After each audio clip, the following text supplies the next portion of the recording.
चलो शुरू करें तो। Good evening to all of you. चलो स्टार्ट करते हैं। ये मान के चलो ऑलमोस्ट हमारा लास्ट क्लास होगा इस चैप्टर पे। थोड़े से क्वेश्चन जो हमारे प्रैक्टिस के लिए थे उसको भी हम लोग सॉल्व कर लेते हैं।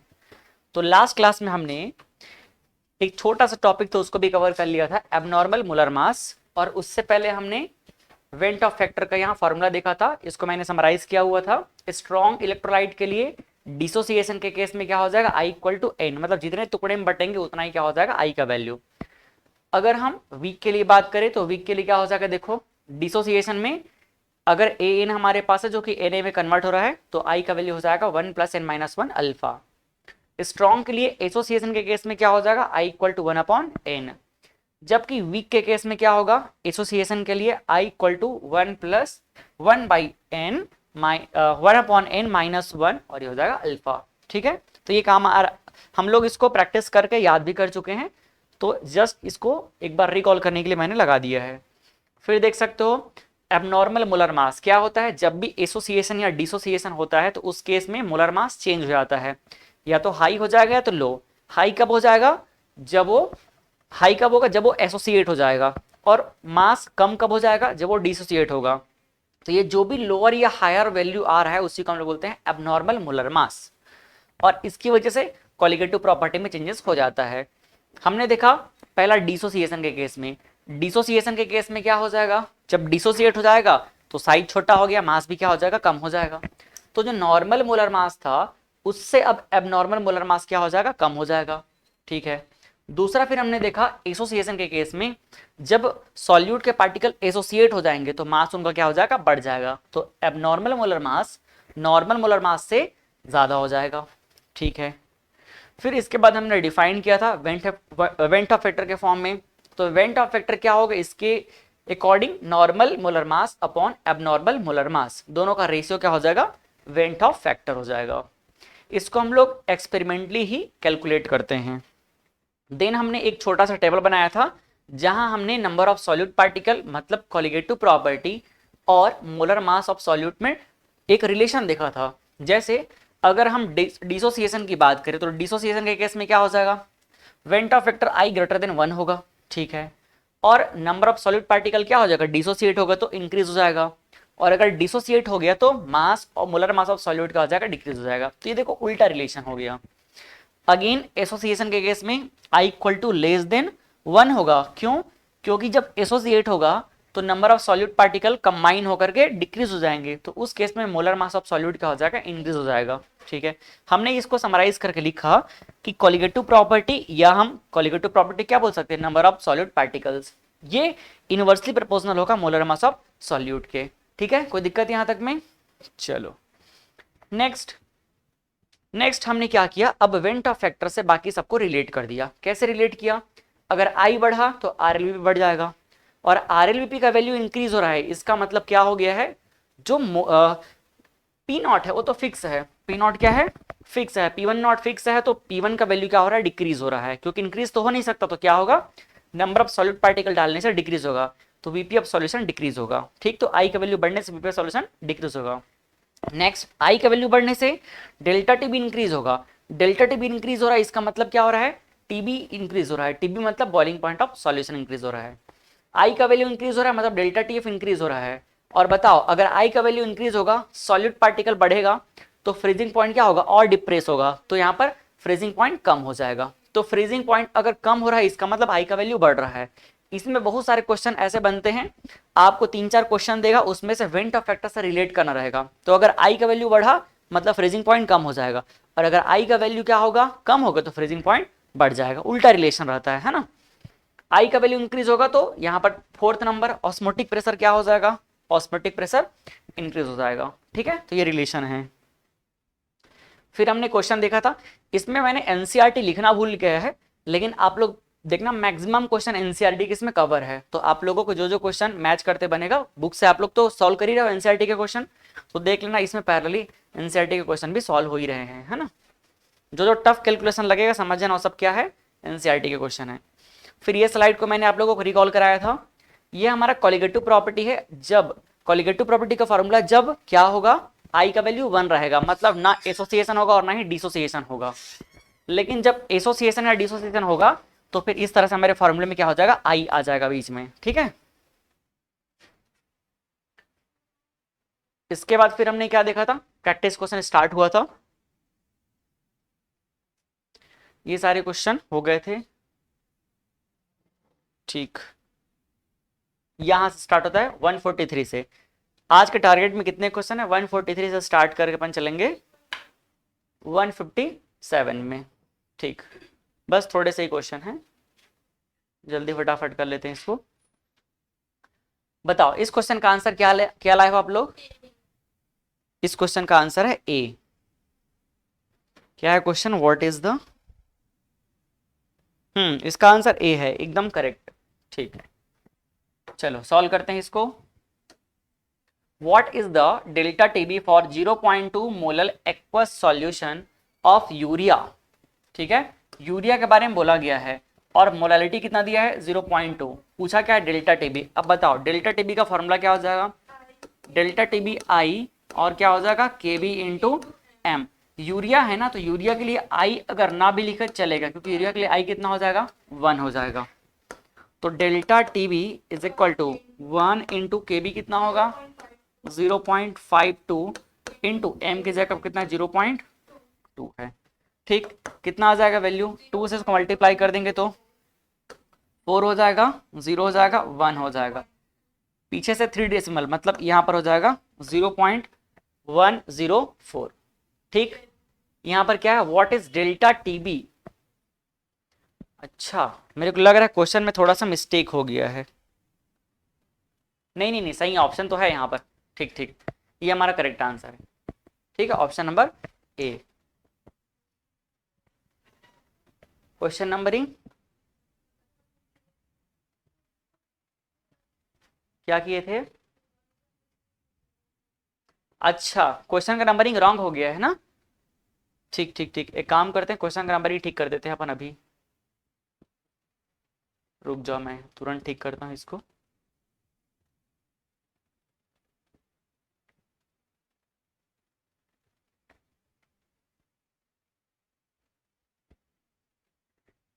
एक्चुअल में ये 134 क्या रहेगा, 114 रहेगा, 114, तो 114 के बाद ये 115 हो जाएगा और 116, 117, 118, 119,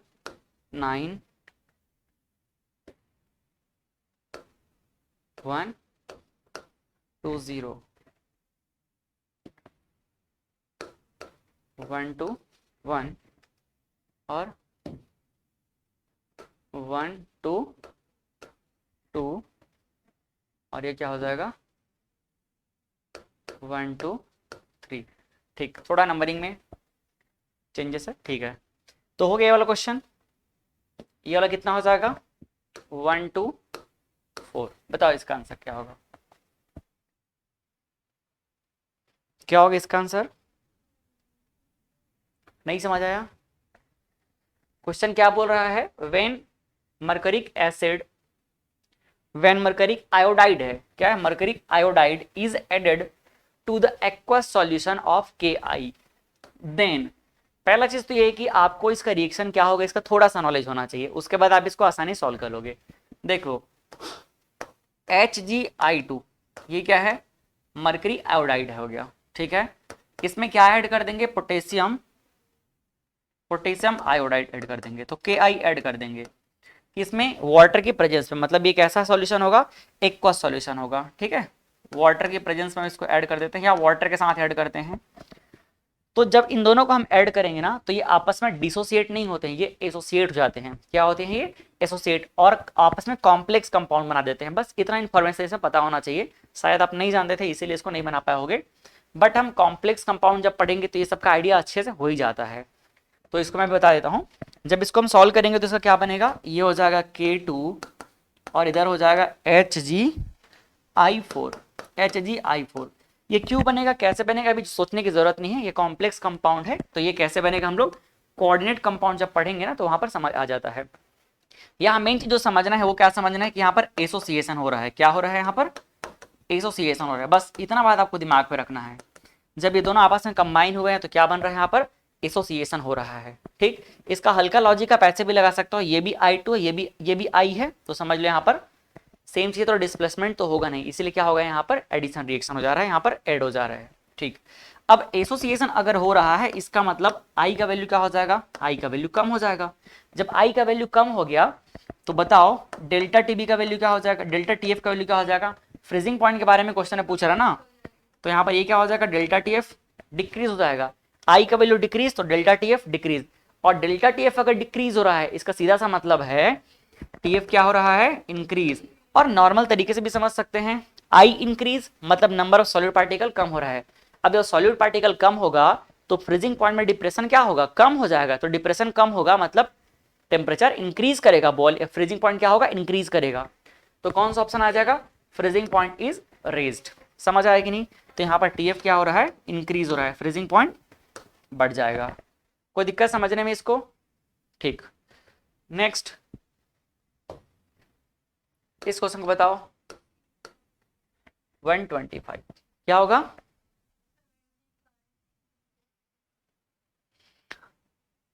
75.6 आ रहा है, सी ऑप्शन। अच्छा क्या निकाले हो आप, कौन सा वैल्यू निकाले हो, इससे पूछ क्या रहा है पता चला आप लोगों को, क्या पूछ रहा है क्वेश्चन पता चला।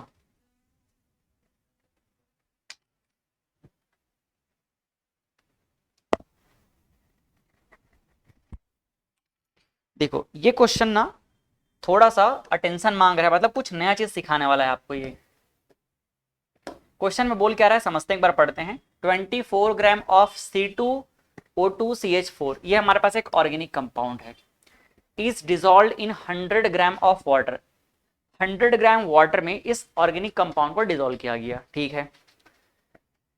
इन ऑर्डर टू प्रोड्यूस आइस, अब आइस प्रोड्यूस करने के लिए इन दोनों को जब डिजोल्व किया तो आइस भी क्या हुआ, प्रोड्यूस हुआ, आइस बना। मिक्सचर इज कूल्ड 8, अब इसको आइस प्रोड्यूस करने के लिए इस मिक्सचर को कितने टेम्परेचर पे कूल किया गया, -10 डिग्री सेल्सियस। -10 डिग्री सेल्सियस मतलब उसका क्या होगा, कुछ पार्ट फ्रीज हो जाएगा, वाटर का कुछ पार्ट किस में कन्वर्ट हो जाएगा, आइस में कन्वर्ट हो जाएगा, ठीक है। केएफ कितना दिया है 1.86, the amount of ice separated, तो कितना अमाउंट ऑफ आइस बनेगा ये पूछ रहा है, समझ आ रहा है। जब C2O2H4 को वाटर के साथ ऐड किया गया, वाटर किस फॉर्म में है अभी, लिक्विड फॉर्म में, इसको ऐड किया गया और ऐड करने के साथ साथ क्या किया गया, इसके टेम्परेचर को डिक्रीज किया गया। क्या किया गया, टेम्परेचर को डिक्रीज किया गया। तो डिक्रीज करने से जो भी यहाँ पर बनेगा हमारे पास एक प्रोडक्ट, वो तो ठीक है, जो प्रोडक्ट बनेगा वो ठीक है, +8 में क्या बाहर निकल जाएगा, वाटर। जो भी हमारे पास सॉल्यूशन है उस सॉल्यूशन में क्या रह जाएगा, उसमें वाटर रह जाएगा सॉलिड फॉर्म में। समझ आया, ये हमारा क्या है, ओवरऑल सॉल्यूशन है। कोई दिक्कत। अब हम देखो यहां से अगर फॉर्मूला लगाते हैं, हमारा फॉर्मूला क्या हो जाएगा, delta TF is equal to I into, यहां पर के एफ लिख लेता हूं मैं, इंटू सीधा लगा देता हूं कौन सा वाला, W2 upon M2 into W1 और क्या हो जाएगा इंटू 1000। अब बात समझना, यही जो स्टेप होगा असली चीज होने वाला है। डेल्टा टीएफ का वैल्यू कितना दिया हुआ है, डेल्टा टीएफ का वैल्यू पता है क्या, डेल्टा टीएफ का वैल्यू कितना है इसमें, इस क्वेश्चन में डेल्टा टीएफ का वैल्यू पता है, पता है। ये देखो कितना कितना इसमें आया है, mixture is cooled 8, cooled to -10 degree Celsius. समझ आ रहा है, तो ये क्या दिया हुआ है, डेल्टा टीएफ दिया है। क्या दिया हुआ है, डेल्टा टीएफ। डेल्टा टीएफ कितना हो जाएगा, -10 डिग्री सेल्सियस, ठीक है, तो -10 हो जाएगा। आई का वैल्यू पता है, आई का वैल्यू कितना है, आई का वैल्यू यहां पर कितना है, आई का वैल्यू, हाँ आई का वैल्यू, क्योंकि ये ऑर्गेनिक कंपाउंड है तो डिसोसिएशन या एसोसिएशन का केस कुछ होगा ही नहीं, तो आई का वैल्यू कितना हो जाएगा 1 हो गया, ठीक है। इसमें आई अगर हम ना भी लिखे चलेगा, क्योंकि यहाँ पर डिसोसिएशन और एसोसिएशन हो ही नहीं रहा है। बात समझ आएगी नहीं, तो यहाँ पर आई को मैं ना भी लिखूँ चलेगा। केएफ का वैल्यू कितना दिया हुआ है 1.86। W2 कितना दिया हुआ है मास ऑफ सॉल्यूट 24 ग्राम। ठीक, ये कितना है 1000। अब देखना ये जो M2 है, M2 का वैल्यू कितना दिया है mass of solute, molar mass of solute कितना हो जाएगा, इसको ऐड करेंगे कितना हो जाएगा 60। ठीक, और W1 कितना है, W1 क्या है, बस यहीं पे हमसे गलती होगी। W1 का वैल्यू यहाँ हमने 100 लिखा, गलती हो जाएगा। 100 जो है वाटर का है लिक्विड फेज में, बट अब ये किस में कन्वर्ट हो चुका है सॉलिड में, तो उसका कुछ पार्ट क्या हो चुका है सॉलिड में कन्वर्ट। तो क्या अब उस सॉलिड का वेपर बनेगा, नहीं बनेगा। हम यहाँ पर जो W1 लिखते हैं, ये W1 सिर्फ किसका लिखते हैं हम लोग, लिक्विड का। किसका लिखते हैं, लिक्विड का। बट यहाँ पर जो सॉलिड आ गया उस सॉलिड का हम लिखेंगे क्या, नहीं लिखेंगे। बात समझ आया कि नहीं। तो हम जैसे ही 100 लिखेंगे यहाँ पर हमारा कॉन्सेप्ट गलत। क्यों, मैंने जैसे यहाँ पर 100 लिखा, आप बताओ ये कोई इक्वेशन बना, यहाँ तो कुछ अननोन बचा ही नहीं ना, समझ आया। अब पता नहीं आप लोग क्या चीज का आंसर भी ले आए हो यहाँ पर, क्या 75.6 करके। तो यहाँ पर हम 100 पुट करेंगे ही नहीं, तो हम क्या पुट करेंगे, हम यहाँ ये एज्यूम करेंगे कि मान लेते हैं कि जो आइस है, आइस कितना बन रहा है x ग्राम बन रहा है। लेट आइस कितना हो रहा है x ग्राम, x ग्राम क्या हो रहा है आइस, x ग्राम आइस। इसको मैं क्या कर लेता हूं एज्यूम कर लेता हूं लेट करके, समझ आए कि नहीं। मान लेते हैं कि आइस कितना है x ग्राम है, तो वाटर कितना बचा रहेगा उस सॉल्यूशन के अंदर में, उस सॉल्यूशन के अंदर में भाई सारे के सारे आइस में कन्वर्ट थोड़ी होंगे। यहाँ पर क्या रहेगा इस प्रोडक्ट में, जो भी रहेगा एक्वस फॉर्म में रहेगा नहीं प्रोडक्ट, तो इसमें वाटर कितना रहेगा लिक्विड के फॉर्म में। तो 100 में x अगर क्या हो गया सॉलिड में कन्वर्ट हो गया, तो बाकी बचा हुआ लिक्विड क्या रहेगा 100 माइनस x। बस ये स्टेप अगर समझ गए तो बाकी कुछ इसमें रखा ही नहीं है, यही असली चीज था। अब निकालो x का वैल्यू, और वही x हमारे क्वेश्चन का डिमांड है। बात समझ आएगी नहीं, ये देख लो। अब यहां जैसे इसको सॉल्व करेंगे तो क्या लिख सकते हैं, यहां से कुछ कुछ कैंसिल हो रहा है ना, ये 0 कैंसल, ये 0 कैंसल, यहां से एक 0 कैंसल, यहां से एक 0 कैंसल। ठीक, और ये 6 1 जा, और क्या हो जाएगा 6 4 जा। ठीक, चलो जो बच गया उसको अपन लिखते हैं। इधर पे -1 है, तो 100 माइनस x में इसको मल्टीप्लाई कर दूंगा, तो कितना होगा देखना जरा। जैसे ही माइनस मल्टीप्लाई करूंगा ये हो जाएगा -100 और प्लस x, यहां तक कोई दिक्कत। फिर ये हो गया 1.86 इंटू ये है 10 और ये है 4, कितना हो जाएगा 40। ठीक, 100 को उधर लेके चलते हैं, तो x इज इक्वल टू कितना हो जाएगा, इसको मल्टीप्लाई करते हैं आपस में, कितना होगा 0 इधर आ जाएगा, तो 4 6 जा 24, तो ये हो जाएगा 4, और 4 8 जा 32, 32 में 2 कितना हो जाएगा 34, फिर 4 1 जा 4 और 3 7। ठीक है 4 3 7। ठीक, डेसिमल कहाँ लगेगा, यहाँ पर पीछे से 2 डिजिट में, 0 भी इसकी वजह से लगा दिए, तो यहाँ पर लग जाएगा डेसिमल। ये 100 जैसे ही उधर जाएगा क्या कर देगा, उसको पॉजिटिव कर देगा। कुछ गड़बड़ हो रहा है डेसिमल वगैरह में, हम लोग कुछ गलती कर दी है क्या। अच्छा, यह माइनस क्यों पुट करें, ये कभी माइनस थोड़ी होगा, ये तो चेंज है ना। और 1 मिनट रुको रुको, बता रहा हूं मैं। एक्चुअल में डेल्टा TF मैंने डायरेक्टली निकाल दिया था, तो माइनस पुट तो कभी होगा ही नहीं। थोड़ा सा देखना, यहाँ पर +10 ही रहेगा। क्यों, ये जो दिया है किसका वैल्यू है, ये TF का वैल्यू है। किसका वैल्यू है TF, तो डेल्टा TF कितना हो जाएगा, डेल्टा TF हो जाएगा 0 माइनस, डेल्टा TF कितना हो जाएगा 0 माइनस। हाँ, यहाँ पर 10 कैसे आएगा थोड़ा समझा देता हूं मैं, ये देखना इधर पे ना, delta TF is equal to क्या होगा TF नॉट माइनस TF। तो TF कितना है 0 माइनस, यहाँ पर TF नॉट 0, TF कितना है -10, कितना है ये -10, तो ओवरऑल कितना हो जाएगा 10 डिग्री सेल्सियस। इसको ध्यान रखना भाई, है ना, ये थोड़ा ध्यान रखना TF का वैल्यू कैसे निकाले थे अपन। ठीक, तो TF निकल गया इधर पे, और ये हमारा इक्वेशन TF पुट किया, तो ये 0 की जरूरत ही नहीं है।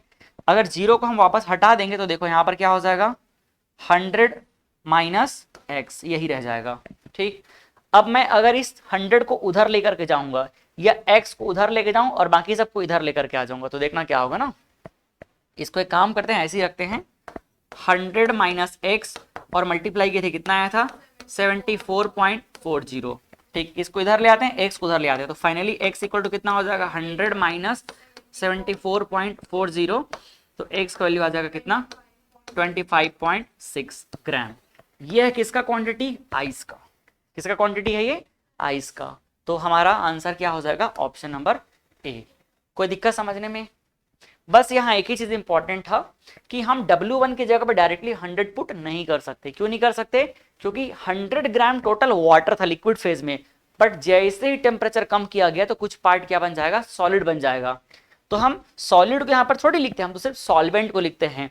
जब आइस का कुछ पार्ट वहां पर किस में कन्वर्ट, सॉरी वाटर का कुछ पार्ट अगर आइस में कन्वर्ट हो गया तब वो तो सॉलिड सॉल्यूट बन गया ना, तो इसलिए हम क्या करेंगे, सिर्फ लिक्विड वाटर को यहाँ पर रखेंगे। कोई दिक्कत समझने में इसको?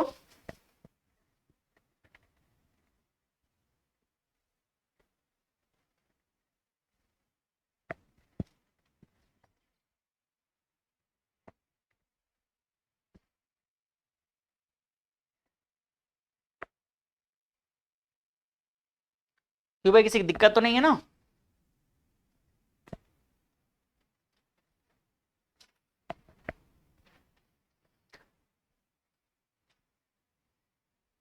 चलो ठीक है, अगले क्वेश्चन का आंसर दो। 126। ये क्वेश्चन एनसीईआरटी का है तो थोड़ा कैलकुलेशन टफ हो सकता है। 125, 124। हाँ, एक आगे बढ़ा दो बस उसमें। ठीक, बताओ इसका आंसर क्या आया है।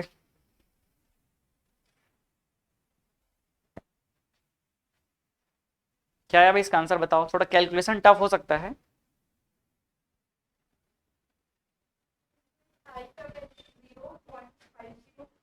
ठीक है, सही है। हाँ, अगर आपने आई का वैल्यू कितना लाया है 0.504 तो एकदम सही है। और क्या पूछ रहा है ये, अल्फा का वैल्यू पूछ रहा है ना ये, तो अल्फा का वैल्यू 100% अगर आ गया फिर क्या इसमें डिसोसिएट, मतलब फिर तो ये तो स्ट्रांग हो गया। अल्फा का वैल्यू कितना आएगा 0.992। ठीक है, मतलब 0.008% नहीं हुआ है, बाकी लगभग हो गया, ऐसा मान चल सकते हो 99.2%। ठीक, चलो सॉल्व करें। देखो सॉल्व करते हैं। क्या बोल रहा है question, 2 gram of benzoic acid, ये है benzoic acid, dissolve in 25 gram of benzene. देखो बेंजोइक एसिड को जब बेंजीन में मिलाएंगे क्या बन जाता है, डाइमर। ये तो हम लोग समझ ही चुके हैं। So a depression in freezing point, अब इसकी वजह से क्या हो जाएगा, डिप्रेशन इन फ्रीजिंग पॉइंट हो जाएगा equal to depression in freezing point, मतलब डेल्टा टीएफ का वैल्यू कितना दे दिया 1.62 के, और molar depression constant for benzene, मतलब ये क्या है, केएफ है। क्या है ये, केएफ। केएफ का वैल्यू भी दे दिया है 4.9 के KG mole inverse. What is the percentage association, percentage क्या पूछ रहा है, एसोसिएशन कितना एसोसिएट होगा, क्योंकि डाइमर बनेगा, of acid if it forms dimer, और ये क्या बना रहा है, डाइमर, मतलब दो आपस में कंबाइन हो रहे हैं। ठीक, चलो बताओ यहां पर क्या होगा आगे। सबसे पहले क्या निकाला जाएगा, सबसे पहले क्या करेंगे अपन, सबसे पहले डेल्टा टीएफ फॉर्मूला लगा करके क्या कर लेंगे, आई के value, delta TF is equal to क्या होगा, आई के एफ। अब यहाँ पर सबका मास वगैरह दिया है तो डायरेक्टली हम अप्लाई करेंगे क्या, W2 upon M2 into W1, और ये हो जाएगा क्या 1000। इसमें लगभग सबका वैल्यू पता है आई को छोड़ के, तो आई निकल जाएगा। डेल्टा टीएफ कितना दिया है, डेल्टा टीएफ है 1.6, तो ये हो जाएगा 1.62। आई का वैल्यू हमको चाहिए, केएफ कितना दिया है 4.9, W2 कितना है, मास ऑफ सॉल्यूट, सॉल्यूट कितना है 2 ग्राम। ठीक है, और ये बेंजोइक एसिड का M2 कितना हो जाएगा 122, W1 कितना है लिक्विड का 25 हो गया मास, और ये हो जाएगा कितना 1000। यहां से हमको आई का वैल्यू चाहिए। देखो आई इज इक्वल टू क्या हो जाएगा, मैं इसको बस अरेंज करता हूं, बाकी कैलकुलेट आप लोग आराम से करना है इसको। आई इक्वल टू कितना हो जाएगा, I equal to 1.62 into 122 into 25 upon कितना हो जाएगा, नीचे आ जाएगा 4.9 इंटू 2 इंटू 1000। ठीक, जब आप इसको सॉल्व करोगे इसका वैल्यू कितना आ जाएगा, जब इसको सॉल्व किया जाएगा तो सॉल्व करने में इसका वैल्यू आ जाएगा 0.504। तो हम इस पर टाइम नहीं लगाएंगे, आराम से आप लोग सॉल्व कर लेना। 0.504 और एक स्टेप पे जाना चाहो तो 1 तक के ले जा सकते हो, 3 डिजिट बाकी सफिशियंट है। ठीक, तो ये हमारा आई का वैल्यू, कोई दिक्कत, आई का वैल्यू आ चुका है। अब दूसरा क्या निकालना है, अल्फा। अल्फा का वैल्यू जब आई निकल चुका तो अल्फा निकालना क्या है, आसान। एसोसिएशन केस में क्या फॉर्मूला लगेगा, I is equal to 1 plus 1 by N minus 1 और ये हो जाएगा क्या, अल्फा। ठीक, आई का वैल्यू, एन का वैल्यू कितना होगा, जब डाइमर बन रहा है मतलब एन का वैल्यू कितना हो जाएगा, एन का वैल्यू कितना हो जाएगा, हाफ। टाइमर बना तो क्या हो जाएगा, पहले क्या था 2 था और अब क्या हो गया 1, मतलब हाफ हो जाएगा। ठीक, तो एन की जगह क्या लिख देंगे अपन, हाफ लिख देंगे। एन की जगह पे हाफ लिखेंगे कि 1, नहीं एन की जगह पे 2 लिखेंगे अपन। एन मतलब क्या हो जाएगा, एन मतलब सामने जो रहेगा, एन नंबर ऑफ ए। भाई एसोसिएशन में होता क्या है, एन ए किस में कन्वर्ट होता है, ए एन में, तो यहाँ एन की जगह पे क्या होगा, 2 रहेगा ना। 2 बेंजोइक एसिड मिलके एक बनाते हैं ना, तो एन कितना है, 2 है। एन हाफ नहीं होगा, वेंट ऑफ फैक्टर हाफ हो जाएगा, एन कितना हो जाएगा 2। देखो 2 बेंजोइक एसिड मिलके क्या बनाएंगे, एक डाइमर बनाएंगे, तो एन कितना हो गया, 1 हो गया ना। एन की जगह क्या रहेगा, ये देख लो फॉर्मूला अगर पूरा लिखता हूं मैं,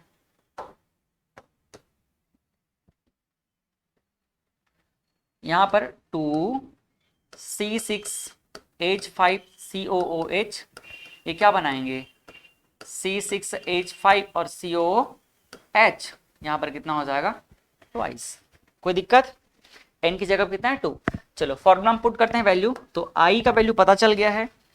मैं एक काम करूं क्या, इसको ठीक से अरेंज कर दूं सीधा, या ठीक है ऐसे रहने देते हैं। चलो आई की जगह कितना है वैल्यू, 0.504, बस इतना ही रखते हैं।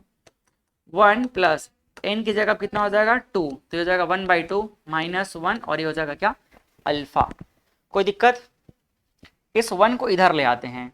ठीक है, 1 को इधर ले आए तो कितना हो जाएगा, या एक स्टेप और ले चलते हैं, 1 मिनट रुक जाओ, 0.504, 1 इधर आ जाएगा तो -1 हो जाएगा ना, इज इक्वल टू ये कितना हो जाएगा, हाफ में 1 कम कर देंगे तो ऐसा तो होगा नहीं, 1 में हाफ ही कम करेंगे, ये हो जाएगा -1/2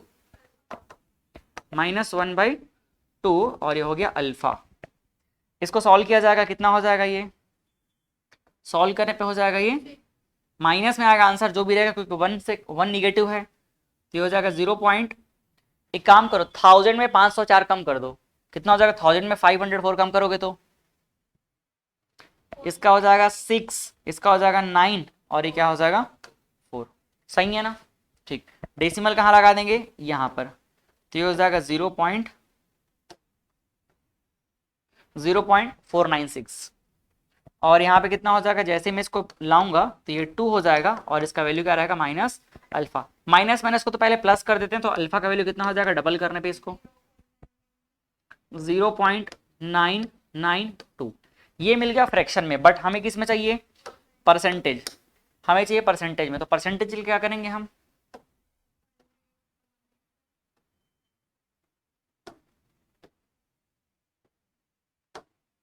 परसेंटेज के लिए हम यहाँ पर 100 का मल्टीप्लाई कर देंगे, तो परसेंटेज में अल्फा का वैल्यू हो जाएगा 100 का मल्टीप्लाई करते हैं 99.2%, ये हमारा 99.2% ये आंसर है।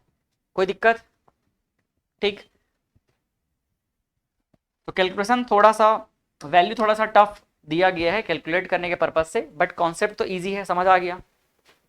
कॉन्सेप्ट समझना मेन चीज है ना।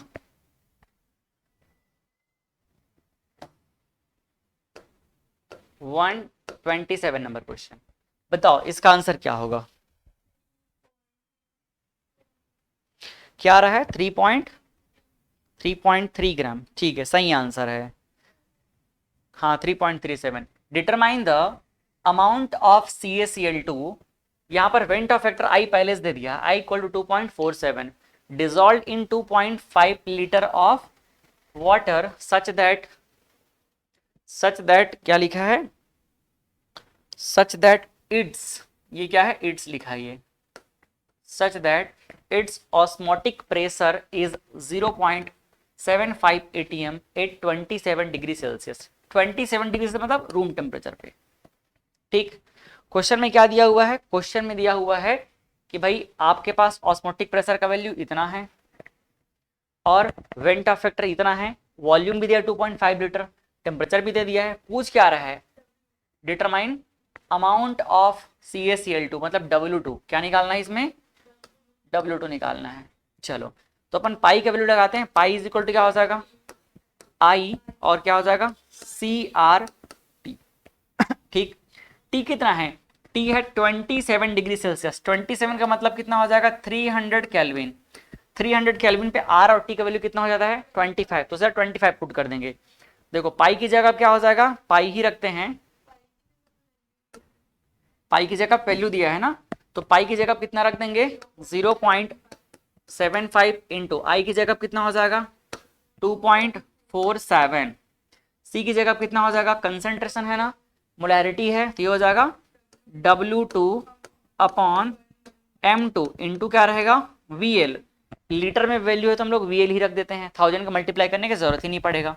और ये जो R और T है इसकी जगह क्या कर दो, सीधा 25 पुट कर दो, कोई दिक्कत यहां तक में नहीं है, ठीक है। तो 0.75 इक्वल टू 2.47 इंटू W2 की जगह कितना है, यही तो चाहिए है ना, इंटू 25 अपॉन M2 कितना है, CaCl2 का कितना हो जाएगा, हाँ 11, जैसे मान लो कभी इसको कैलकुलेट करना तो फटाफट कैसे कर सकते हैं, कैल्शियम कितना हो जाएगा 40 और क्लोरीन का कितना हो जाएगा 35.5, मतलब कितना हो जाएगा 71, दो का कितना हो जाएगा 71, तो कितना आ जाएगा 111, ठीक 111 हो गया, तो ये 111 लिख दिए, यहाँ पर क्या हो जाएगा 2.5,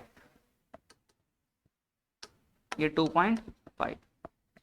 W2 चाहिए, कैसे निकाला जाएगा, अब यहां से तो एक स्टेप में सॉल्व करते हैं, रुक जाओ इसको इधर पर ले जा करके, W2 इक्वल टू कितना हो जाएगा, W2 इक्वल टू, ये सब को इधर ले आते हैं 0.75 इंटू 111 इंटू 2.5 अपॉन 2.47 और इंटू कितना हो जाएगा 25, ठीक। यहां से देख लो 25 चला जाएगा, 25 चला जाएगा, इसकी जगह आप कितना मल्टीप्लाई कर देंगे 10 का मल्टीप्लाई कर देंगे, ठीक है। फिर यहां पर से 100 का मल्टीप्लाई, अब ये तो कर लोगे आप लोग ना, सॉल्व करने पे सीधा जो आंसर आएगा वो मैं बता दे रहा हूं, W2 कितना आ जाएगा सॉल्व करने पे 3.37 ग्राम, ठीक। तो NCERT के क्वेश्चन थोड़े से कैलकुलेशन टफ रखते हैं, तो थोड़ा कैलकुलेशन पे अपने को टाइम देना पड़ेगा, है ना। चलो समझ आ गया, चले आगे 128, बताओ इसका आंसर क्या होगा,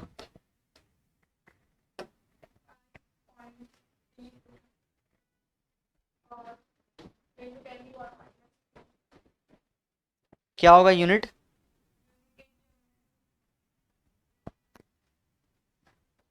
चलो पहले क्या निकालें अपन,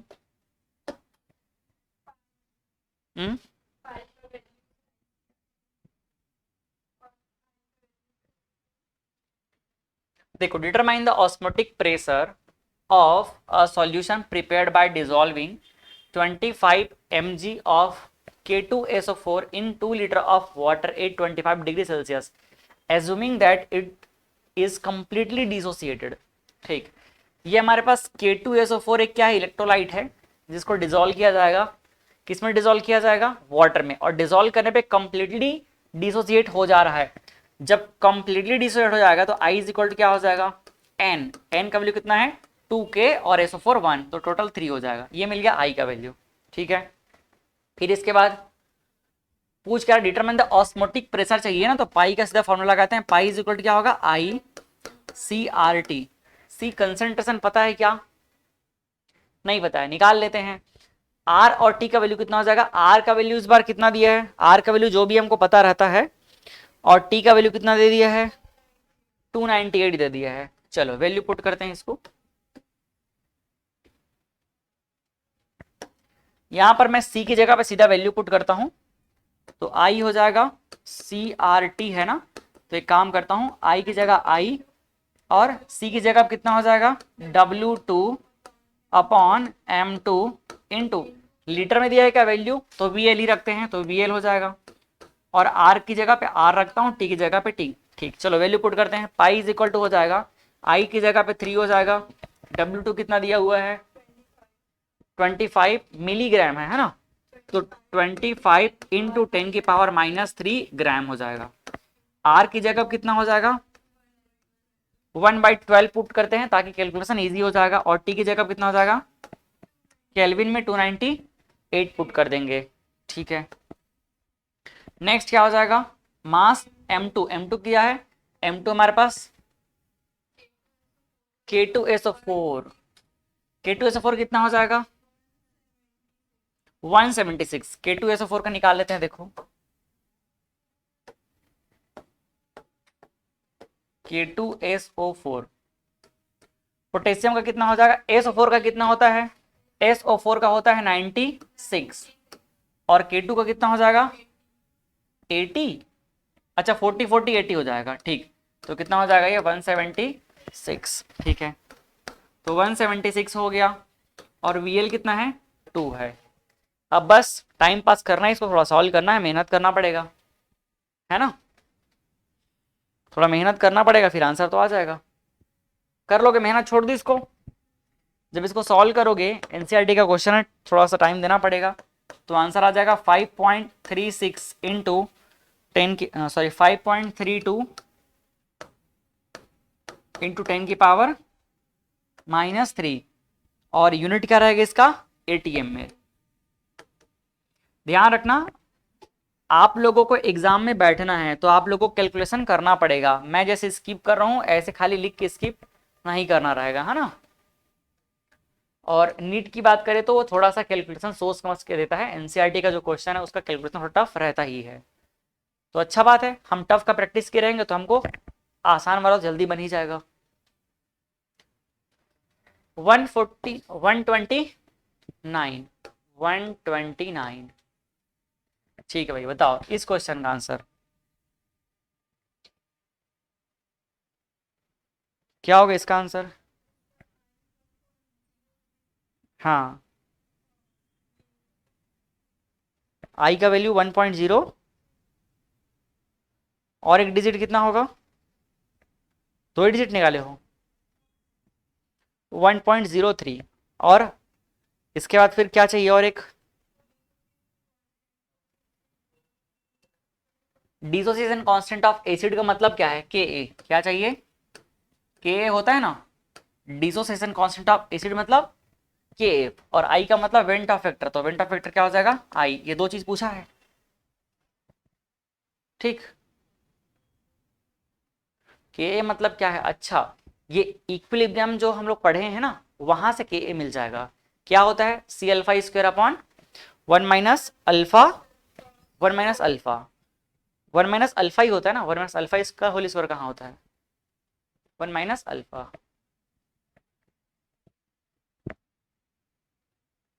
सर आर की वैल्यू तो 0.821 होती है। अच्छा, आर की वैल्यू 0.821, हाँ बट आप उसको नहीं नहीं 0.0821 होती है। आप उसको फ्रैक्शन में करेंगे ना तो 1/12 उसको अपन राउंड फिगर में ले सकते हैं कैलकुलेशन के पर्पज से। ठीक है,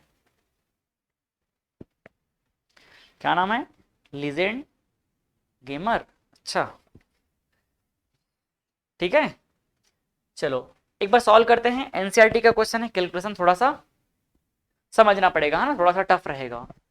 0.6 ml ऑफ एसिटिक एसिड। ये क्या दिया हुआ है? 0.6 ml मतलब वॉल्यूम दिया हुआ है। किसका दिया है? एसिटिक एसिड का।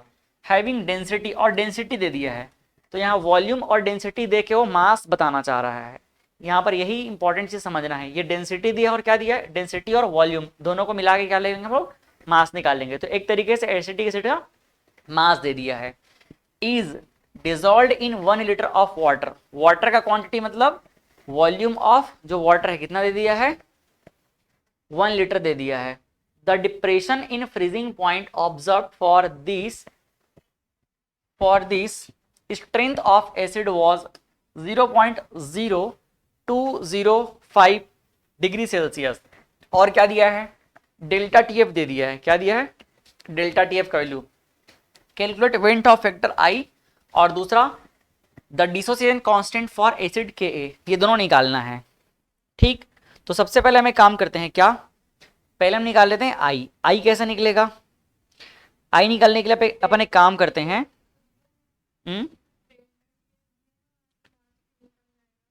डेल्टा टीएफ का फॉर्मूला लगाते हैं ना सीधा। Delta TF is equal to क्या हो जाएगा? I into K F into क्या हो जाएगा? एम। एम की जगह आप क्या लिखेंगे? एम की जगह हो जाएगा, एक मिनट ना, एम, और एम की जगह पे हो जाएगा आई के एफ, एम के प्लेस पे W2 अपॉन M2 W1, और क्या हो जाएगा? इंटू 1000। ठीक है,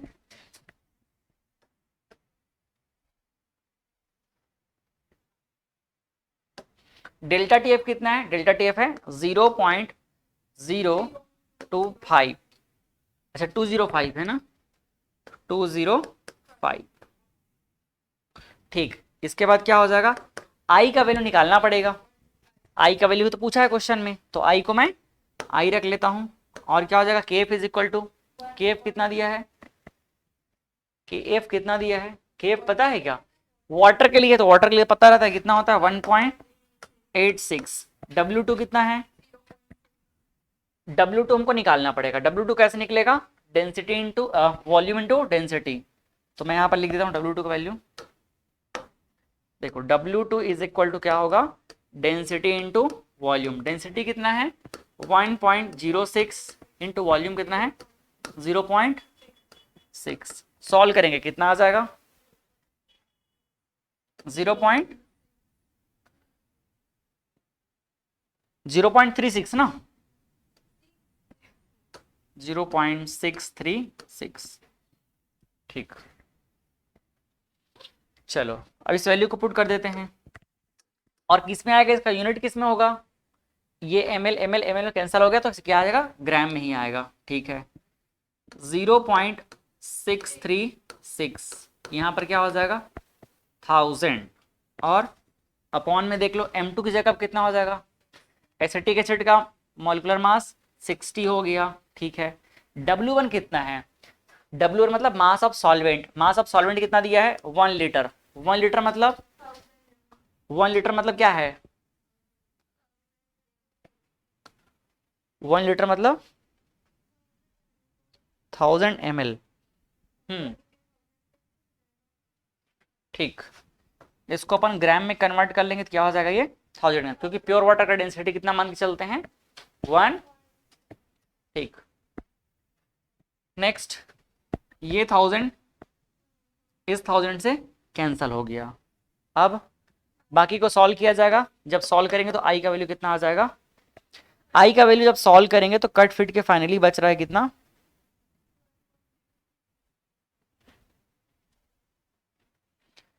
आई का वैल्यू 0.0205 इंटू 60 अपॉन नीचे क्या हो जाएगा? 1.86 इंटू 0.636।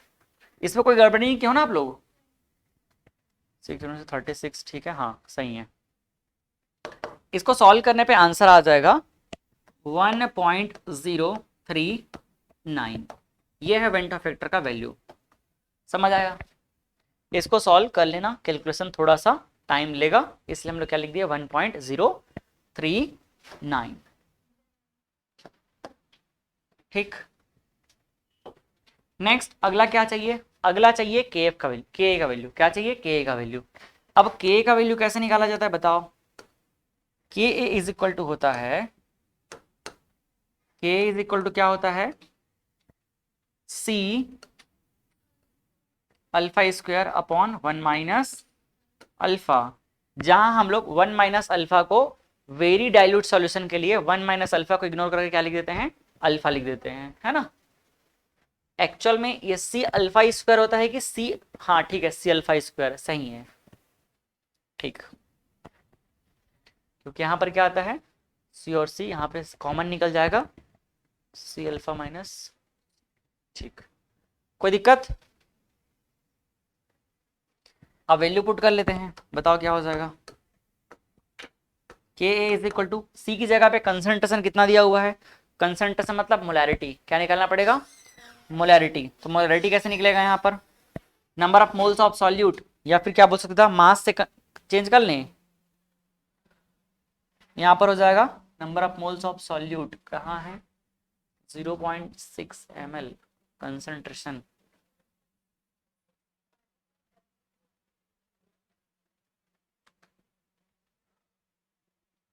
अल्फा का वैल्यू निकालना पड़ेगा पहले तो, है ना। अल्फा निकाल लेते हैं, काम करते हैं, रुक जाओ, सी भी निकालना पड़ेगा, एक मिनट रुक जाओ।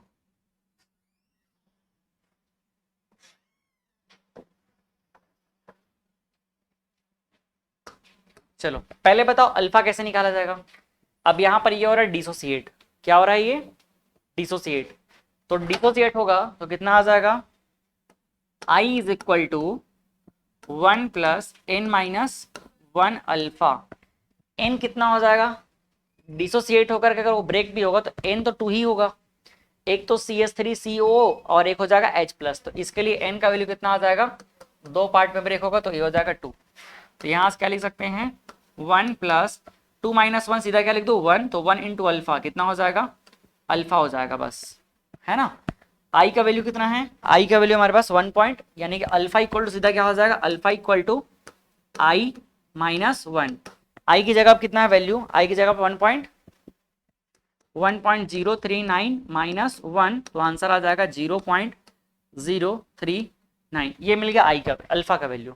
ठीक, अल्फा का वैल्यू हमको फ्रैक्शन में ही चाहिए रहता है, तो ठीक है सही है हमारा आंसर, तो कोई दिक्कत ही नहीं है। नेक्स्ट अब क्या करेंगे,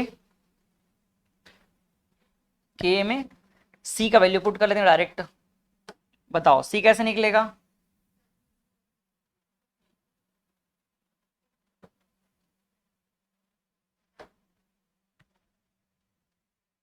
सी के लिए क्या चाहिए, mass of solute W2 upon क्या हो जाएगा M2 और इनटू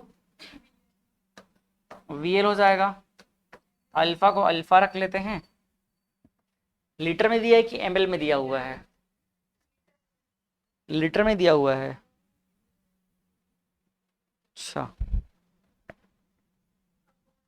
तो डायरेक्ट क्या कर दिए लीटर में रख लिए हैं, 1 लीटर दिया है ना, तो लीटर में कोई टेंशन की बात ही नहीं है, अपॉन क्या हो जाएगा यहाँ पर 1 माइनस अल्फा।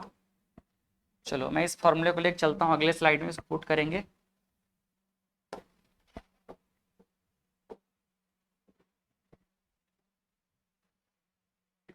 क्या होगा वैल्यू,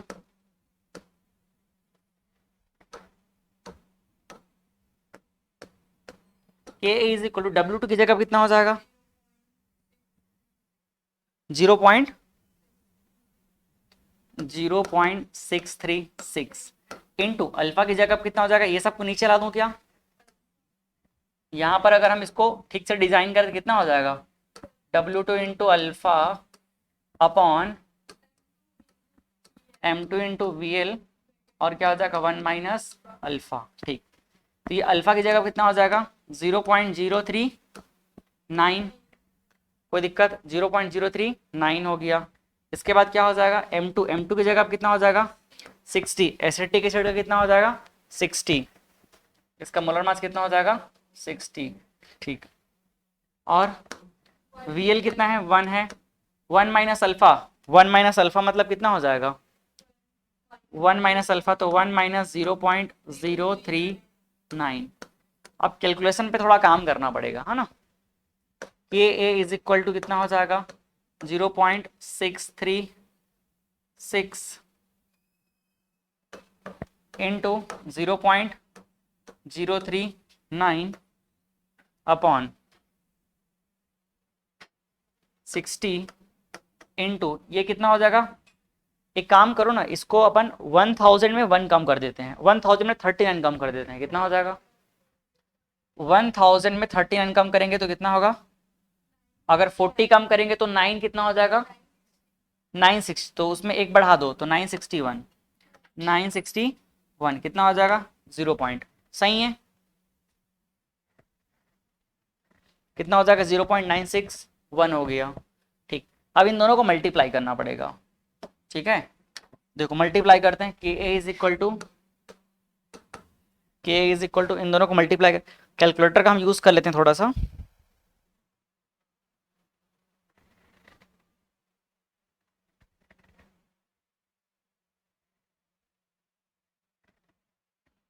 जीरो 0.636 इंटू 0.039, तो यहाँ ऊपर में आ जाएगा 0.0248 और इधर अपॉन में कितना हो जाएगा 60 इंटू 0.961, ये हो जाएगा 57.66।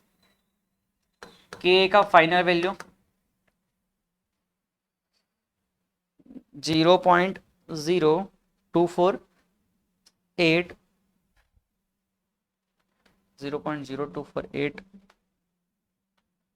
डिवाइडेड बाय 57.66, तो इसका वैल्यू आ रहा है 0. अच्छा काफी लंबा 0 में चला गया, 0.00, एक काम कर लेते हैं ना, इसको हम लोग क्या कर देंगे 10 के पावर में कन्वर्ट कर देते हैं साइंटिफिक नोटेशन में, तो k इज इक्वल टू क्या हो जाएगा 1230 ला देते हैं, है ना। इसको लिख देते हैं अपन कितना 2.4, या एक काम करते हैं 24 में लिख देते हैं, थोड़ा बड़ा कर देते हैं इसको, 248 लिख लें इसको, 248 इंटू 10 की पावर कितना जीरो चला जाएगा यहाँ पर 1 2 3 4, 10 की पावर -4 आ जाएगा, और ये हो जाएगा कितना 57.66।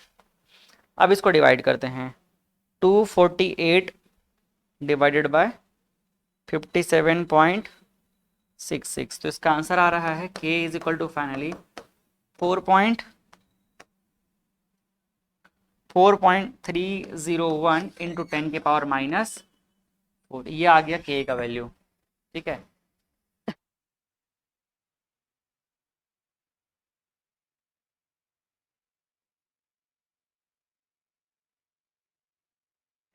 ठीक है, तो इसको आप लोग कैलकुलेशन को थोड़ा सा ध्यान रख लेना, कॉन्सेप्ट तो समझ आ गया, ठीक।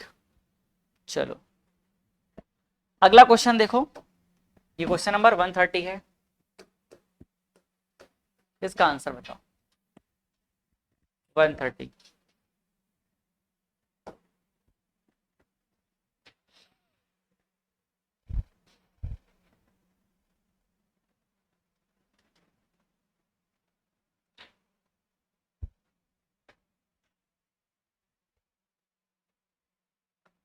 कितना है आंसर इसका, देखो क्वेश्चन क्या बोल रहा है, relative lowering in vapour pressure of a solution containing 1 mole K2SO4 in 54 gram H2O is, यहाँ 100% डिसोसिएट हो रहा है क्योंकि स्ट्रॉन्ग इलेक्ट्रोलाइट है, तो यहाँ से तुरंत I का वैल्यू पहले पता चल जाएगा, I इज इक्वल टू कितना हो जाएगा N इज इक्वल टू 3 हो जाएगा, I का वैल्यू सबसे पहले पता चल गया है ना। और पूछ क्या रहा है relative lowering in vapour pressure, मतलब RLVP, RLVP is equal to directly क्या लिख सकते हैं अपन लोग I into number of moles of solute, mole fraction of solute है ना, मतलब Chi2 हो जाएगा। आई का वैल्यू पता चल चुका है, तो आई का वैल्यू कितना हो जाएगा 3। अब बताओ यहाँ पर Chi2 कितना हो जाएगा, Chi2 कैसे निकलेगा, मोल fraction of relative lowering in vapour pressure of solution containing 1 मोल।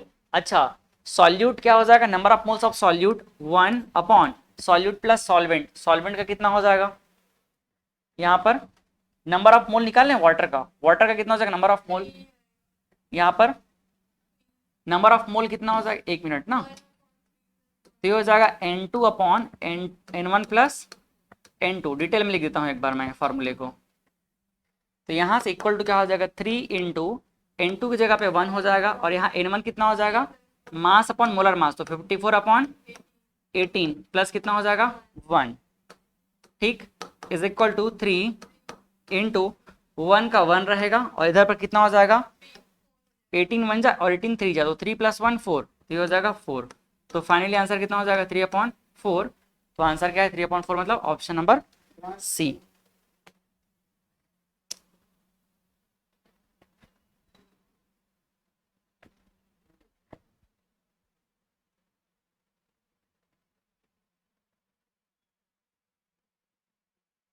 दूसरा क्वेश्चन है, चलो ठीक है, ये समझ आ गया। चलो अगला क्वेश्चन, चलो भाई इसका आंसर बता दो, क्या बोल रहा है क्वेश्चन, पढ़ के ही समझ आ जाएगा। The solubility of a specific non volatile salt is 825 degree Celsius, कितना है 2 ग्राम, 4 ग्राम और 6 gram of the salt added to 100 gram 825 degree Celsius, the vapour pressure XYZ will follow the order. क्या बोल रहा है, हम नॉन वोलेटाइल सॉल्यूट कितना मिला रहे हैं 2 4 और 6 मिला रहे हैं, किसमें, जब हम X बना रहे हैं तो 2 मिला रहे हैं, Y मतलब 4 और 6 मतलब Z। तो पूछ रहा है कि यहाँ पर जो वेपर प्रेशर होगा वो क्या होगा, आप खुद ही बताओ। जो वेपर प्रेशर होगा, वेपर प्रेशर जो है, हाँ, जिसमें क्या है number of solute particle, number of solute particle अगर क्या होगा ज्यादा होगा तो वेपर प्रेशर क्या बन जाएगा, कम बनेगा, ठीक। तो हमको ऑर्डर फॉलो करना है, इसका मतलब सबसे ज्यादा सॉल्यूट पार्टिकल कहां पर है, Z में है, तो उसका सबसे कम हो जाएगा, Z का सबसे कम होगा, ठीक। तो अगर हम अपने से ऑर्डर बनाएं तो देख सकते हो X का क्या होगा सबसे ज्यादा, फिर Y का कम, फिर किसका Z का, तो सबसे कम किसका हो गया Z का, ठीक है, क्योंकि नंबर ऑफ सॉल्यूट पार्टिकल किसका ज्यादा है Z का, तो इसका वेपर प्रेशर कम हो जाएगा, इसका थोड़ा ज्यादा, इसका थोड़ा ज्यादा, XYZ का ऑर्डर कौन सा है B, ये हमारा करेक्ट आंसर। कोई दिक्कत, ठीक। नेक्स्ट अगला क्वेश्चन, अच्छा इस तरह का तो हमने सॉल्व किया हुआ है 132। Which of the following aqueous solution has highest boiling point, highest boiling point किसका होगा, टीबी ज्यादा किसका होगा, जिसके लिए आई का वैल्यू ज्यादा होगा, आई का वैल्यू जिसके लिए ज्यादा होगा, या ऐसा बोल सकते हो डेल्टा टीबी जिसका ज्यादा होगा उसका टीबी क्या होगा ज्यादा होगा। अब डेल्टा टीबी कैसे निकलेगा, डेल्टा टीबी निकालने का तरीका क्या होता है, आई into K B into M. अब आपको एम दिया हुआ है, ये ना एक्चुअल में कंसेंट्रेशन दिया हुआ है, ठीक है, तो कंसेंट्रेशन है तो अपन उसको, ठीक है, उसको वहां से अगर एम निकालेंगे तो जितना एम का रहेगा उसी के रेशियो में ये भी आगे बढ़ेगा, तो उसको परेशान होने की जरूरत नहीं है। अपन सीधा क्या करेंगे इसमें, ये ना एक्चुअल में मुझे लग रहा है क्या ऑस्मोटिक प्रेशर, ठीक, अल्टीमेटली कंसेंट्रेशन है दिया है, तो यहाँ पर स्मॉल एम कैपिटल एम में कोई खास डिफरेंस रहेगा नहीं, जिसका मोलारिटी ज्यादा उसका मोलालिटी भी क्या होगा ज्यादा ही आएगा, तो अपन इसी रेशियो में इसको कैलकुलेट कर सकते हैं। अपन क्या करेंगे आई निकाल लेते हैं और आई इंटू सीधा एम का कंसेंट्रेशन का रेशियो देख लेंगे, क्योंकि यहाँ पर कंसेंट्रेशन सभी क्या है अलग अलग है। तो यहाँ बता दो आई के साथ कितना हो जाएगा, मल्टीप्लाई करेंगे तो आई का वैल्यू यहाँ पर 2, आई का वैल्यू 2, तो ये हो जाएगा 2 इंटू 0.02, कितना हो जाएगा 0.04। यहाँ आई का वैल्यू सुक्रोज है, मतलब कितना हो जाएगा आई इज इक्वल टू 1, यहाँ आई इज इक्वल टू कितना है 2 है ना, तो यहाँ आई इक्वल टू 1 मतलब 0.05 इंटू 1 करेंगे कुछ फर्क पड़ेगा नहीं, 0.05 ही रह जाएगा। नेक्स्ट देख लो इसको 0.005, आई का वैल्यू कितना हो जाएगा 3, तो 3 मतलब 15 हो गया, तो 0.015 हो जाएगा। इसको देख लो यहाँ पर कितना, आई का वैल्यू 3 है, तो 0.02 इंटू 3 इज इक्वल टू 0.06। अब इसमें देखो सबसे बड़ा वैल्यू कौन सा है, जिसका वैल्यू आई इंटू यहाँ एम का वैल्यू सबसे बड़ा होगा, जिसका वैल्यू बड़ा होगा वही क्या होगा, डेल्टा टीबी बड़ा करेगा, और वही क्या होगा, टीबी का वैल्यू बड़ा करेगा। कौन बड़ा है इसमें सबसे ज्यादा, डी, हाँ 0.06 क्या है, सबसे बड़ा वैल्यू है। ठीक है, 0.4 हो गया, 0.5 हो गया, और ये तो 0.15 हो गया, ये सबसे बड़ा वैल्यू है। तो यहाँ पर ये क्या हो जाएगा हमारा करेक्ट आंसर। ठीक है, ये वैल्यू बड़ा है, इसलिए इसके लिए टीबी क्या हो जाएगा, बड़ा हो जाएगा। कोई दिक्कत समझने में, जिसके लिए आई इंटू एम का वैल्यू बड़ा होगा उसके लिए डेल्टा टीबी बड़ा होगा, और उसी के लिए टीबी क्या हो जाएगा, बड़ा हो जाएगा। समझ पाएगी नहीं, देखने में सी बड़ा लग रहा था, लेकिन ये 0.01 है। अगर आप 3 डिजिट तक के देखो तो देख लो यहाँ पर क्या, 2 डिजिट देखो ना, 0.0 के बाद यहाँ पर क्या है 1 है, यहाँ पर क्या है 4 है, यहाँ पर क्या है 5 है, यहाँ पर क्या है 6 है, तो कौन बड़ा होगा, 6 बड़ा होगा ना। ठीक, समझ आया। चलो तो आंसर क्या हो जाएगा, डी। अगला क्वेश्चन 133। ठीक, सीक्वेंस थोड़ा गड़बड़ा गया था, बाकी अब करेक्ट है 133। इसमें बताओ आंसर क्या होगा।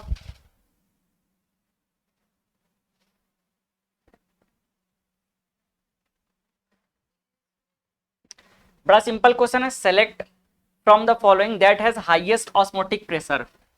भाई ऑस्मोटिक प्रेशर कैसे निकलेगा, आई सी आर टी, तो डायरेक्टली पाई प्रपोजनल टू क्या है, आई है, आई निकाल लेते हैं, जिसके लिए आई ज्यादा होगा डी। यहाँ आई इक्वल टू 1, यहाँ आई इक्वल टू, सबका कंसंट्रेशन सेम है, नॉर्मेलिटी दी है लेकिन कंसंट्रेशन ही है, कितना हो जाएगा यहाँ पर 2। ये देखो NaCl को ठीक कर देना, सी को कैपिटल कर लेना है ना।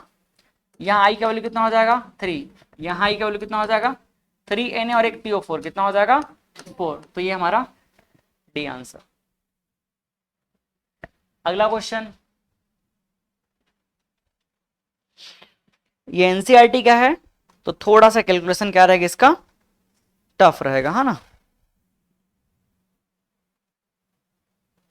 एक्चुअल में ना इस क्वेश्चन को आप लोगों को कहां पर रखना चाहिए पता है, इस क्वेश्चन को उठा के हम लोगों को रख देना चाहिए 143। ये क्वेश्चन जो है सही मायने में कहां पर लायक है बताऊं, एक क्वेश्चन सॉल्व किए थे अपन लोग ना, जहां पर एक्स का वैल्यू माने थे, उसको वहीं पे लिखना आप लोग। कहाँ गया कहाँ गया,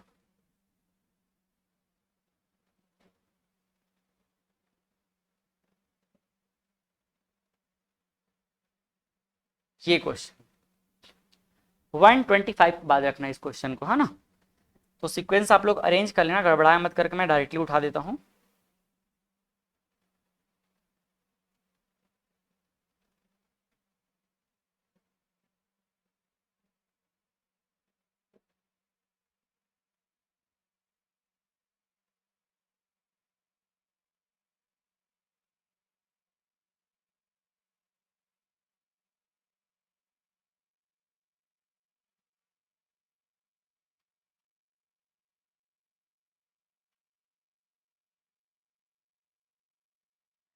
ये क्वेश्चन ठीक है 125 पर ये वाला क्वेश्चन। चलो बताओ इस क्वेश्चन का आंसर क्या होगा। इसको अपन मान के चलते हैं क्या 126, नंबरिंग चेंज कर दूं, गड़बड़ हो जाएगा। इसको 134 ही रखते हैं ना, क्योंकि अपन किसको उठा के लाए हैं 134 को उठा के लाए हैं।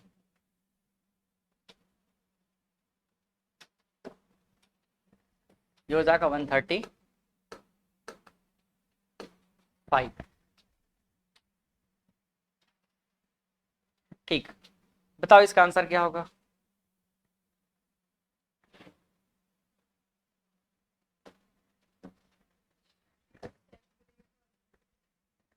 सेम क्वेश्चन है, ट्राई कर लेते हैं, चलो बिल्कुल सेम बनेगा। क्या बोल रहा है, अमाउंट ऑफ आइस, फिर से बोल रहा है amount of ice that will separate out on cooling a solution containing 50 gram ethylene glycol in 200 water at water to minus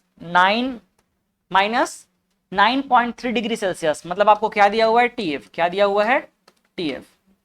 ठीक है, हमारे पास जो भी वाटर है उसमें वाटर में हमने क्या मिला दिया, इथाइलिन ग्लाइकोल मिला दिया। और इथाइलिन ग्लाइकोल को मिलाने के बाद उसको हम लोग कितना टेम्परेचर तक के आगे फ्रीज कर दिए, 9.3 माइनस 9.3 तक के। तो अब उसका कुछ पार्ट क्या बन जाएगा, आइस। तो कितना पार्ट आइस बनेगा उसी को बताओ बोल रहा है। तो फॉर्मूला अप्लाई करते हैं। देखो पहले तो यहां से मैं क्या निकाल दूं, डेल्टा TF जरूरत पड़ेगा ना। तो delta TF is equal to क्या हो जाएगा, TF नॉट माइनस क्या हो जाएगा, TF। तो भाई माइनस माइनस बस प्लस हो जाएगा, इसका आंसर कितना आ जाएगा 9.3। कोई दिक्कत नहीं है इसमें। अब आप देखो यहां पर हम मान लेते हैं कि let the mass of ice is equal to कितना है, x ग्राम मान लेते हैं। ठीक है, देन तो बताओ वाटर कितना बच जाएगा, देन मास ऑफ वाटर। अब उस सॉल्यूशन के अंदर वाटर कितना बच जाएगा, टोटल कितना है यहाँ पर 200, तो ये हो जाएगा 200 माइनस x ग्राम। ये असली चीज था, बस इसी को समझना। अब बताओ यहां से हम क्या करेंगे, यहां से हम लिखेंगे delta TF is equal to I तो है ही नहीं, क्योंकि इसमें ना तो डिसोसिएशन कुछ हो ही नहीं रहा है ना, ऑर्गेनिक कंपाउंड है। तो ये हो जाएगा सीधा KF इंटू M की जगह क्या लिखेंगे अपन, W2 upon M2 into W1, और इधर पर क्या हो जाएगा 1000। चलो वैल्यू पुट कर लेते हैं। डेल्टा TF कितना हो जाएगा 9.3 इज इक्वल टू KF कितना है वाटर के लिए 1.86 इक्वल टू W2 कितना है, मास ऑफ सॉल्यूट कितना दिया है 50 ग्राम, और इधर कितना हो जाएगा 1000। M2 कितना है देखो तो, M2 ethylene glycol. Ethylene glycol का फॉर्मूला क्या होता है, इथाइलिन ग्लाइकॉल का फॉर्मूला होता है CH और ये हो जाएगा CH, यहाँ पर ये CH2OH CH2OH, ये होता है इथाइलिन ग्लाइकॉल का फॉर्मूला। कितना हो जाएगा इसमें, 2 कार्बन है, 2 ऑक्सीजन और 6 हाइड्रोजन। कितना होगा 2 कार्बन मतलब 2 कार्बन का कितना हो जाएगा 24, 2 ऑक्सीजन कितना हो जाएगा 32, प्लस यहाँ पर हाइड्रोजन का कितना हो जाएगा 6, कितना रहा आंसर 62 ग्राम पर मोल। ये आ गया किसका W2 का, M2 का वैल्यू। ठीक है, तो M2 कितना पुट कर देंगे 62, W1 कितना हो जाएगा 200 में x कम कर देंगे, 200 माइनस x।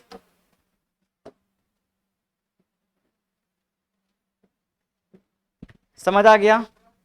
चलो भाई अब हम क्या करेंगे 200 माइनस x करके इधर ले आते हैं इसको, और बाकी सबको एक साइड रख देंगे। 200 माइनस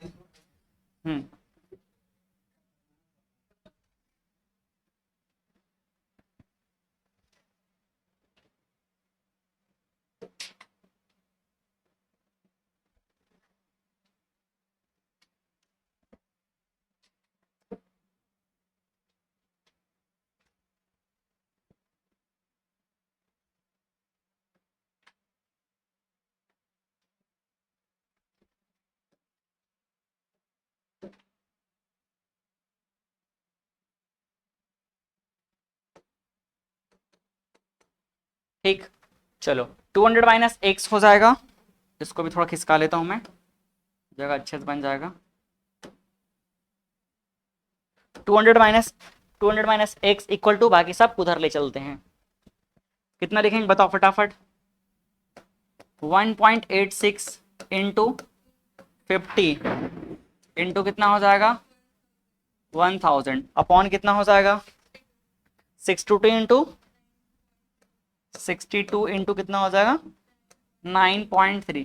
भाई इसको अब सॉल्व करना पड़ेगा आराम से, है ना। जब सॉल्व करेंगे देखो कितना हो जाएगा 200 माइनस x, कैलकुलेटर का यूज कर लेते हैं हम। 1.86 हो गया, 50 हो गया, 1000 हो गया, 9.3 62।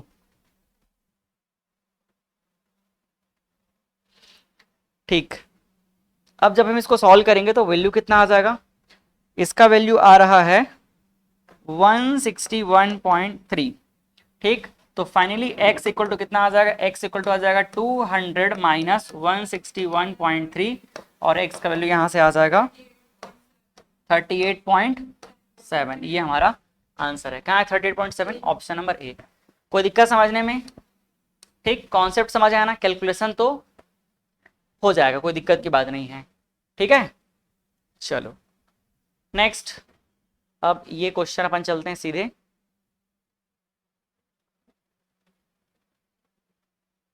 ये है 135। बताओ इसका आंसर क्या होगा। ऐसा क्वेश्चन किए हुए हैं, which of the following solution will have highest freezing point. देखो फ्रीजिंग पॉइंट ज्यादा है मतलब वेंट फैक्टर क्या हो जाएगा, कम हो जाएगा।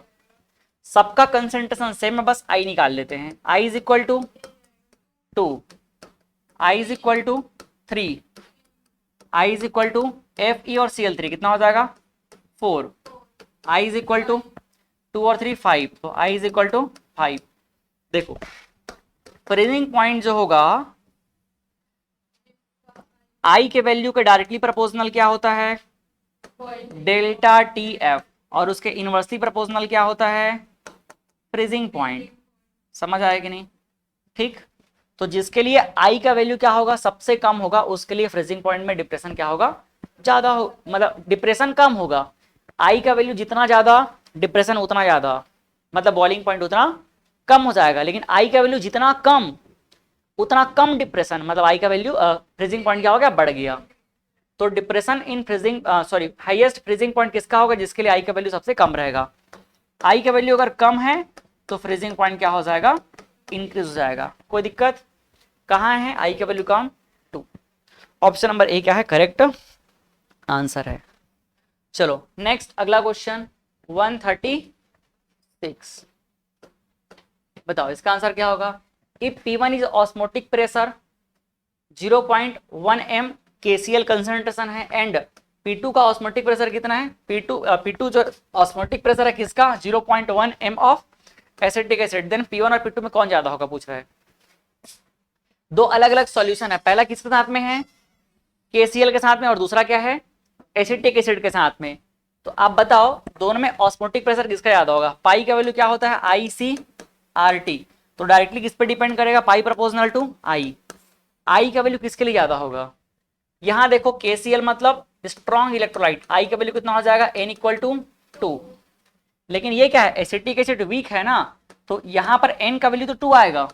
इसके लिए N का वैल्यू क्या हो जाएगा, इसके लिए N का वैल्यू 2 होगा, बट I का वैल्यू क्या रहेगा, I is equal to formula हो जाएगा क्या, डिसोसिएशन के लिए 1 + N-1, और ये हो जाएगा अल्फा।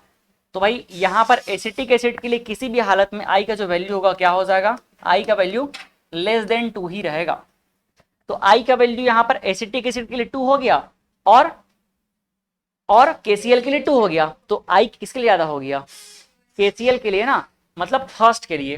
फर्स्ट तो P1 क्या रहेगा, ग्रेटर देन, P1 क्या हो जाएगा, ग्रेटर देन किससे, P2 से। बात समझ आया? तो option number B correct answer है। कोई दिक्कत समझने में? ठीक, यहां पर आई का वैल्यू KCl के लिए 2 होगा, जबकि एसिटिक एसिड के लिए 2 से कम ही होगा, डिपेंड करेगा अल्फा पे। तो आई का वैल्यू जो है एसिटिक एसिड के लिए 2 तो हो ही नहीं सकता है ना, क्योंकि वो वीक इलेक्ट्रोलाइट है। इसलिए हम क्या बोलेंगे, जो फर्स्ट वाले का प्रेशर ज्यादा होगा एसिटिक एसिड से। 137 ये हमारा लास्ट क्वेश्चन है। बताओ इसका आंसर क्या होगा। Which has the minimum freezing point. Minimum freezing point कहने का मतलब किसका फ्रीजिंग पॉइंट ज्यादा डाउन हो जाएगा, जिसके लिए आई का वैल्यू क्या रहेगा, ज्यादा रहेगा। तो यहाँ पर आई का वैल्यू क्या हो जाएगा, ज्यादा हो जाएगा, तो फ्रीजिंग पॉइंट क्या हो जाएगा, डाउन हो जाएगा। तो आई किसके लिए ज्यादा, देख लो सबका मोलालिटी सेम है, तो NaCl यहाँ I इज इक्वल टू 2, यहाँ I इज इक्वल टू कितना है, KCl मतलब 2। यहाँ देख लो glucose I is equal to 1, यहाँ CaCl2 I is equal to 3। तो इसके लिए सबसे ज्यादा डिप्रेशन होगा, इसीलिए फ्रीजिंग पॉइंट उसका सबसे कम हो जाएगा। तो D is the correct answer.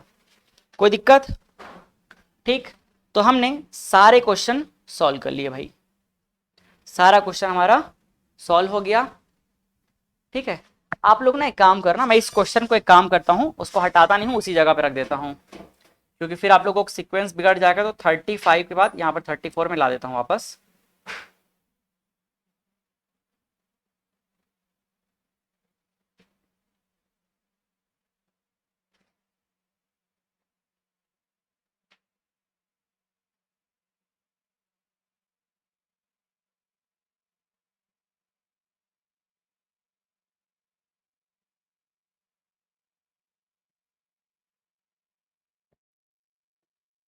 ये तो 34 बाय 35 सीक्वेंस सब सही है, कोई दिक्कत नहीं है।